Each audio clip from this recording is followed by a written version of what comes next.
चलिए देखिए, NCERT book का ये 9.6 का टॉपिक है प्रिज्म से अपवर्तन। इसके पहले हम तीसरा अपवर्तन पढ़ रहे हैं। पहले हम पढ़े थे गोली पृष्ठ से अपवर्तन, है ना।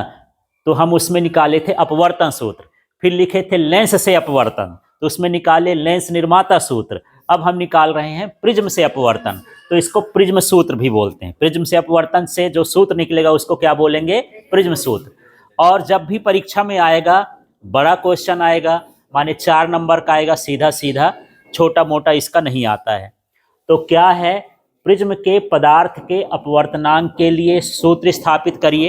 एक प्रश्न ये हो गया। दूसरा ये आ जाता है म्यू बराबर, म्यू को मैं बोला था एन भी लिख सकता है ना। म्यू बराबर साइन डेल्टा एम प्लस ए बटे 2 और साइन ए बटे 2 को स्थापित करिए। और बहुत छोटा प्रश्न पूछना हो तो लिख देगा प्रिज्म सूत्र को स्थापित करिए। प्रिज्म शब्द तो अव्यय करेगा, है ना। तो पहले ये जान लें कि प्रिज्म होता क्या है। तो ये मेरे हाथ में आप देख रहे होंगे, ये प्रिज्म है, ठीक है। इसको प्रिज्म बोलते हैं। इसमें जो है 3 सतह हैं, एक ये है, एक ये है, एक ये है। ये सभी किस आकार की दिख रही हैं आपको? आयताकार। ये कैसी दिख रही हैं? आयताकार। तो एक आयत, 2 आयत और ये कितने हैं? 3 आयत। तो इसमें जो प्रिज्म होता है वो, उसमें कितनी आयताकार आकृतियां हो गई? 3। अब त्रिभुज को देखो तो एक त्रिभुज ये है, एक त्रिभुज ये है, तो मतलब कितने त्रिभुज हैं? 2। तो हम कांच के टुकड़े ले लें। कांच के मुझे 5 टुकड़े चाहिए, तो 3 आयताकार टुकड़े चाहिए और 2 क्या चाहिए? प्रिज्म। तो एक ठो इधर जोड़ दो, एक ठो इधर जोड़ दो, एक ठो इधर जोड़ दो, तो 3 आयताकार जुड़ गए। और इधर सामने से इसको बंद करना है तो यहाँ पर त्रिभुज और यहाँ भी त्रिभुज लगा दो। प्रिज्म 2 तरह के होते हैं, ठोस भी होते हैं, खोखले भी होते हैं। जैसे अभी ये मेरे पास जो है ये ठोस प्रिज्म है, क्योंकि अंदर भी कांच भरा हुआ है। जो खोखले प्रिज्म होते हैं तो बाहर बाहर पट्टी भर लगी रहती है। जैसे मान लो कभी आप पिकनिक मनाने गए, तंबू तन लिए, तो ऐसा तंबू करते हैं, नीचे चदरा भी बिछा लेते भैया माटी आटी है, तो बस वही क्या बन गया?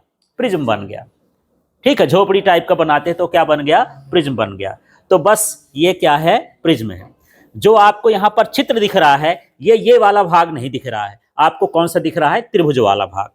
ये कौन सा दिख रहा है? त्रिभुज वाला। सामने से ऐसा हम देखेंगे तो हमको त्रिभुज दिखाई देगा, बाकी ये ओरिजिनल वाला तो बना नहीं। ओरिजिनल तो ये चारों तरफ से जब देखोगे तब आपको समझ में आएगा, ठीक है। अब मैं ये जानना चाहता हूं कि ये कांच से बना है, तो कांच का अपवर्तनांक कितना है, माने कितना सघन है। अपवर्तनांक से सघनता पता चलती है, इसके अंदर के प्रकाश की स्पीड का पता चलता है ये। और अभी 10th में आप पढ़े होंगे कि जब इससे प्रकाश गुजरता है तो ये 7 रंगों में क्या हो जाता है? टूट जाता है। इसके लिए आप कैसा कर सकते हो कि कमरे में अंधेरा कर लो और एक कार्डबोर्ड में छोटा सा छेद करो और पीछे मोबाइल की टॉर्च की लाइट डालोगे और दीवार में ऐसे कर दोगे, इसमें आपको कलर दिखने लगेगा, ठीक है। 7 रंग हल्के हल्के आपको क्या होने लगेंगे? दिखने लगेंगे। तो इसको अब हटा दूं। हाँ, ये सब कांच से बना हुआ है नहीं। अब यहाँ पर देखो तो समझ में आएगा प्रिज्म में कितनी आयताकार पृष्ठ है? 3 आयताकार पृष्ठ और 2 कैसी होती हैं? त्रिभुजाकार, ठीक है। चलिए अब चित्र में आते हैं। तो हमको करना है अपवर्तनांक के सूत्र की स्थापना। तो इस रेसिपी के हिसाब से काम चालू करते हैं। सबसे पहला काम है क्या? चित्र को बनाना। तो चित्र में बनाने के लिए हम एक बड़ा सा क्या ले लें? त्रिभुज ले लें। त्रिभुज के बाद हम मान के चलते हैं कि यहाँ से ये प्रकाश की किरण टकरा रही है। इसका नाम मैंने क्या रखा है? PQ। और PQ का मतलब क्या है? यहाँ पर देख लो, आपतित किरण। और ये जो प्रिज्म है तो प्रिज्म का नाम क्या रख दिया है? ABC। तो यहाँ लिखा ABC, इसमें क्या बता रहा है? प्रिज्म, ठीक है। तो ये प्रिज्म हो गया। दूसरा भाग आप देख रहे हो, ये P से लेकर के Q तक ये किरण पड़ रही है, प्रकाश की किरण है ये। तो ये कौन सी किरण कहला गई? आपतित। कोई भी किरण किसी से टकराती है ना, तो उसको हम क्या बोलते हैं? आपतित किरण। इसके बाद यहाँ पर ये किरण घुसी। तो जब हम जानते हैं कि जब एक माध्यम से दूसरे माध्यम में जाती है तो वो मार्ग से विचलित हो जाती है। इसको जाना था बेचारी को सीधे सीधे, पर इसके अंदर घुसी तो रास्ता बदल गई, इसका रास्ता ऐसा हो गया, ठीक है। तो ये कौन सी किरण हो गई? QR। और QR किरण का नाम क्या हो गया? अपवर्तित किरण, ठीक है। इसमें ढूंढ लो ये QR जो इसके अंदर है कौन सी किरण है? अपवर्तित किरण। यहां से देखो, फिर यहां से टकराने के बाद ये बाहर निकल रही है, तो जो बाहर निकल रही तो निकलने वाली किरण को निर्गत किरण, निर्गत माने निकलने वाली किरण, तो निर्गत किरण का नाम क्या हो गया? RS। तो निर्गत किरण क्या हो गई? RS हो गई। समझ में आ गया? तो देखो यहां से किरण डाले, यहां तक गई, अंदर मुड़ गई, अंदर मुड़ने के बाद जब यहां से निकलेगी तो बाहर जाएगी। तो ये वाली किरण कौन सी? आपतित, ये वाली अपवर्तित, और ये वाली क्या कहला? निर्गत किरण।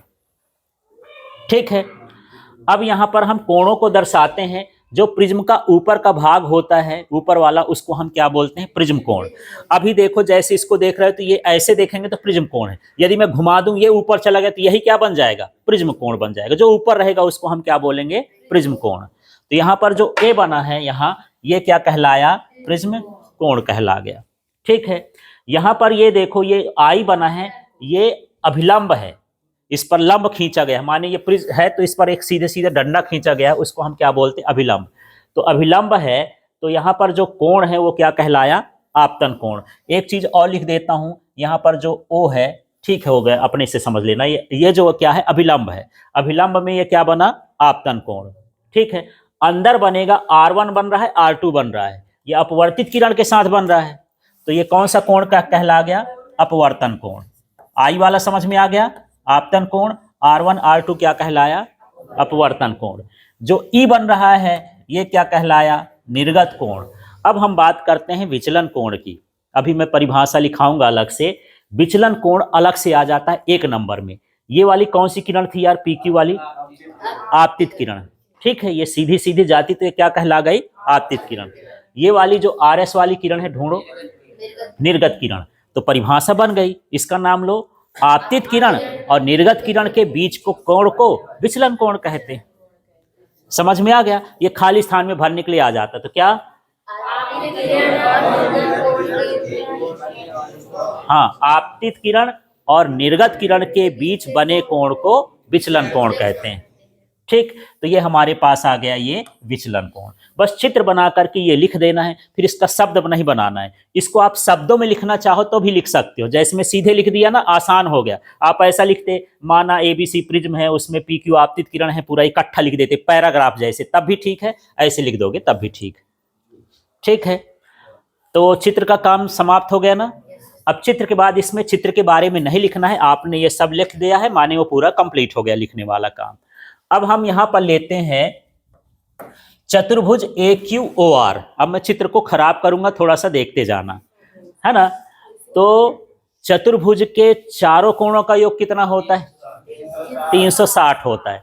इसमें मुझे शेष कोण चाहिए, माने 2 ठो कोण चाहिए। तो पहले चतुर्भुज में ढूंढ रहा हूं, यहां पर ये है A, फिर देखो क्या लिखा है, A के बाद क्या? Q, फिर इसके बाद क्या है? O, उसके बाद क्या है? R, और ये चतुर्भुज मिल गया। चतुर्भुज मिल गया।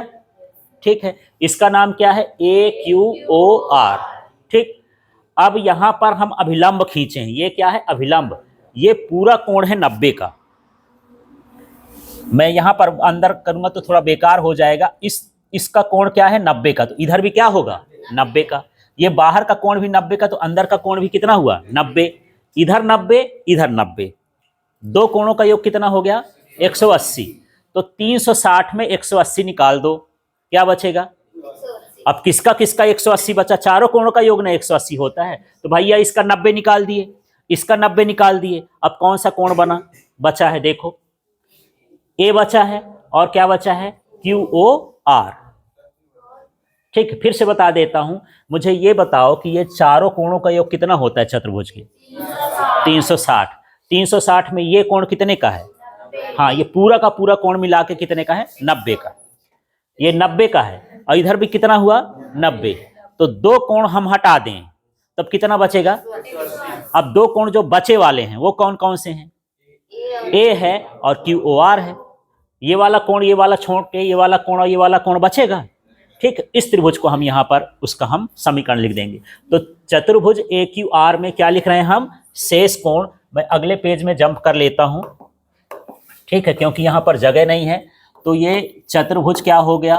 AQOR में हम कौन से कोण ले रहे हैं? शेष कोण। शेष कोण का मतलब हम 90-90 वालों को छोड़ दिए हैं। तो मेरे पास क्या बच रहा था, ए, और कोण QOR इसका मान कितना है, 180 डिग्री। इसको मैं दे देता हूं पहला समीकरण। क्लियर हो गया। चलिए फिर इसमें देख लेते हैं, तो है ना, इसका नाम क्या है, ए। प्रिज्म के कोण में कोण नहीं लगाते, ए भर लिखेंगे। और इस कोण का नाम देखो, QOR। ठीक है, जिस कोण का मान ज्ञात करना होता है उसको हम बीच में रखते हैं। इसको ROQ भी लिख सकते हो, QOR भी लिख सकते हो, पर O कहाँ रहना चाहिए, बीच में। मैं इस कोण की बात कर रहा हूं, ये कोण और ये कोण का जोड़ कितना होगा, 180 होगा। ठीक है, ये स्टेप खत्म। अब अगला स्टेप हम कौन ले रहे हैं, त्रिभुज ढूंढो। QOR मिला, ये है QO और ये है R, है ना, QOR त्रिभुज, ये वाला त्रिभुज मिला। तो त्रिभुज के तीनों कोणों का योग कितना होता है, 180। इस कोण का नाम क्या है, R1।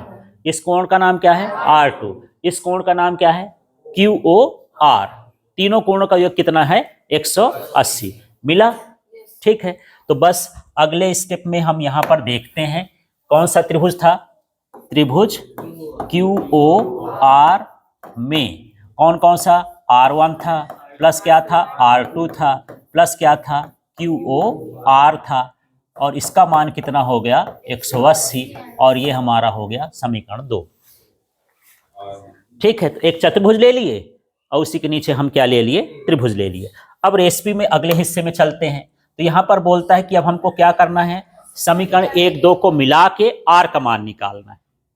समीकरण 1 2 मिला के क्या निकालना है, R का मान। तो चलिए देखते हैं। हाँ, ये समीकरण 1 है, समीकरण 2 है, इसका मान कितना है, 180, और 180 बराबर कितना है, A प्लस कोण Q। तो 180 की जगह इसको लिख सकते हैं, भाई ये 180 ही है। जैसे मान के चलो हम 180 रुपए दिए, बोले भाई आलू दे दो, सामान मिल गया उतने का। तो यहीं पर 180 की जगह हम क्या लिख सकते हैं, A प्लस QOR। तो इसका 180 हटा देंगे, उसकी जगह पर ये रख देंगे। ठीक है, तो हमारे पास ये है, यहां पर मैं लिख रहा हूं समीकरण 1 व 2 से। आप इसको दो तरीके से सोच सकते हो। एक तरीका ये सोच सकते हो कि 180 का मान रख देंगे। दूसरा ये सोच सकते हो कि जब ये दोनों बराबर हैं तो ये दोनों भी आपस में क्या होंगे, बराबर होंगे। बस इतना सा सिंपल सा है। ठीक है, तो मैं इसी को लिख देता हूं, क्या लिख देता हूं, A प्लस QOR। ये पहले समीकरण से लिखा, बराबर लगा करके इसको भी, जब ये बराबर है तो ये भी, तो क्या हो जाएगा, R1 प्लस R2 प्लस क्या हो गया, कोण QOR। ठीक है, इसमें QOR और QOR कट जाएगा। यहां पर A बराबर मैं लिख दूंगा 2R। यहां पर हमको कंडीशन लगाना है न्यूनतम विचलन कोण की। न्यूनतम विचलन कोण में क्या होता है, थोड़ा सा हम आगे चलते हैं। जैसे विचलन कोण का मान है घटता बढ़ता रहता है, माने कहीं 38 आया, कहीं 40 आया, कहीं 42 आया, कहीं 43 आया, कहीं 50 आया, कहीं फिर है ना। तो इनमें से जो सबसे कम मान आया वो कितना आया, 38। जब 38 आएगा तो ये दोनों कोण क्या होते हैं, बराबर होते हैं। न्यूनतम विचलन की स्थिति में यदि यहाँ पर 30 का कोण बनता है तो यहाँ भी कितने का बनेगा, 30 का। ये कंडीशन होती है। तो यही कंडीशन हमको यहाँ पर लगा देना है। तो यहाँ पर हम लिख देंगे R1 का मान R2 का मान बराबर है, तो हम इसको क्या मान लिए हैं, R। ये किस कंडीशन के लिए है, न्यूनतम, हाँ, विचलन पर। ठीक है, क्लियर हो गया। तो फिर से देखो, R1 का मान भी क्या हो गया, R। R2 का मान भी क्या हो गया, R। तो R और R जोड़ोगे तो कितना हो जाएगा, 2R। यहां से R का मान निकल जाएगा, तो R बराबर क्या हो जाएगा, यहाँ A/2। इसको इनबॉक्स कर लेना है, इसकी लास्ट में जरूरत पड़ेगी। ठीक है, ये R का मान आ गया। अब अगले स्टेप में देख लेते हैं, यहाँ R का मान इससे निकाल देना है ना। अब हमको लिखना है ये वाला त्रिभुज। देखो, त्रिभुज TQOR ढूंढो। तो अब इसका मैं कुछ और भी सोचूं, कौन सा कलर मिल जाए मुझे, ये मिल गया, है ना। तो ये मेरे पास है T, फिर ये Q, और फिर ये क्या हो गया, R। ये वाला त्रिभुज मिला। इसमें बाहर का कोण हमको लेना है। बाहर का कोण क्या है, डेल्टा है। ठीक है, मैं लिखा हूं TQR में कौन सा कोण, बाह्य कोण। तो बाहर का कोण डेल्टा है। इसके पहले भी एक सवाल आया था तो जो बाह्य कोण होता है अंदर के दूर वाले कोणों के योग के बराबर होता है ना। माने इसको छोड़ के जिससे लगा है तो इससे दूर वाले कोण ये हो गए, यदि मैं इनको जोड़ करके लिखूं तो किसके बराबर होगा, डेल्टा के बराबर। ठीक है, तो आगे के स्टेप में चलते हैं। तो हमारे पास कौन सा त्रिभुज है, त्रिभुज टी क्यू आर में क्या लेना है हमको, इसमें बाह्य कोण लेना है। बाह्य कोण का मान क्या था, डेल्टा। ठीक है, अब यहां पर जो अंदर के कोण हैं उनको देखते हैं। अंदर का कोण क्या है, I माइनस आर वन, और यहां पर क्या है, E माइनस आर टू। इन दोनों को जोड़ देंगे। ठीक है, तो यहां पर देख लेते हैं, हमारे पास आया E माइनस आर वन और E minus r two, I minus r one, E minus r two. अब अगला स्टेप में यही न्यूनतम विचलन की कंडीशन लगाना है। तो न्यूनतम विचलन में एक चीज ये होती है, ये जो मैं डेल्टा लिखता हूं इसके नीचे m भी लगा देना है। ये ऊपर का है विचलन कोण और नीचे का है न्यूनतम विचलन कोण, मिनिमम डेविएशन। मिनिमम की स्पेलिंग m से चालू होती है ना, तो m। दोनों में फर्क समझ में आ रहा है। ठीक है, इसमें मैं लिखूंगा, यहां पर शर्त लिख दूं पहले। इसमें क्या हो जाएगा कि जो I का मान है, पहले RI वाला लिख दूं। अभी हम देखेंगे न्यूनतम विचलन में R1 R2 इसका मान किसके बराबर होता है, R के बराबर। और दूसरा ये होता है कि जो I है वो किसके बराबर होता है, E के बराबर। तीसरा ये होता है कि जो डेल्टा है वो किसका होता है, डेल्टा M के। इतना बदलाव करना है, देख लो फिर अच्छे से। ठीक है, ये किस पर है, ये न्यूनतम विचलन पर। ठीक है, तो न्यूनतम विचलन की कंडीशन जान गए। R1 R2 किसके बराबर, R के, I किसके बराबर, E के, और डेल्टा किसके बराबर, डेल्टा M के। चलो अब ऊपर बदलते हैं। डेल्टा को मुझे क्या लिखना है, डेल्टा M। I को नहीं बदलना है ना।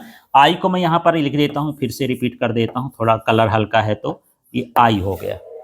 ठीक है, माइनस R1 को क्या लिखना है, R, तो ये मैं लिख दिया R, प्लस E को क्या लिखना है, हाँ E को भी क्या लिख देना है, I। फिर R को क्या लिख देना है, R। अब यहां पर आया डेल्टा M बराबर क्या हो जाएगा, ये 2I माइनस क्या हो जाएगा, 2R। ठीक है, फिर आगे चलते हैं। डेल्टा M बराबर यहां पर मैं 2I लिखता हूं, लेकिन यहां पर देखिए, यहां पर 2R का मान कितना है, 2R भर का, सीधे 2R है तो 2R ही लिख लेते हैं। 2R का मान क्या है, A, तो यहां पर A लिख देंगे। ऊपर से देखो 2R का मान कितना है, A, तो 2R की जगह पर A लिख देना है। हमारा अंतिम टारगेट है कि I निकालना है। क्या निकालना है, I। तो यहां से I बराबर कितना हो जाएगा बताओ।